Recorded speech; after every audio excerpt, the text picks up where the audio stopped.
I'm in Lagos and I want to speak to you about equipment. Equipment in Africa is particularly interesting, especially the equipment that we get from Europe. Let me give you two scenarios to explain to you the difficulty with equipment.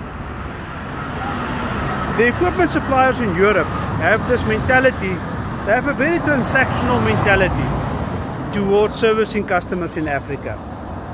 In other words, there's no relationship, there's no personal interest, and I'm talking by and large, of course there's exceptions to this rule.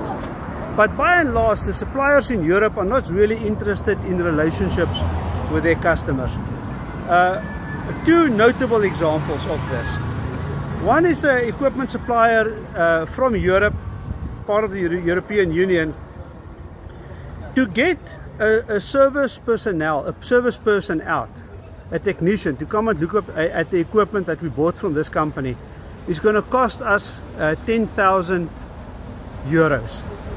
Every single time we ask a quote from this company, the cost somehow comes to 10,000 euros. So then you ask yourself, if you paid 100,000 euros for the machine, 150,000 euros for the machine, who in his right mind would have bought that machine if it was upfront stated that the cost of ownership is every time you want to get somebody out to come and look at the machine from the supplier, it's going to cost you 10,000 euros. One scenario. Another scenario is a very, very well-known European brand. Actually a very good product. They have agents in Africa. The agents in Africa absolutely insist that even the smallest part that we buy from them must go through them. I asked them this question. Let's say we want to buy a part that costs 20 European cents. Must we buy that part through them? I'm going to be in Europe in 2 weeks' time. Can I not pick it up somewhere? Can I not go to Germany and pick the part up there and pay for it in Germany? And the answer is absolutely emphatically no. Well, the actual example, the real life example, doesn't cost 20 euro cents. It's about 1,200 euros. But still, the principle is the same. And they insist that we buy it from them and they will only deliver it in West Africa. Well, we happen to be in West Africa, but in whichever part of Africa you are. So I asked them the question, so if I want to buy a part that costs 20 euro cents, you're going to insist that you deliver it to me, and that 220 euros transport cost, DHL cost, is going to be added on top of whatever we buy. So the beginning price of any part, no matter how small, is 220 euros. And the answer is yes. That's exactly how it works. And there is no way that they're prepared to deviate from that in any shape or form.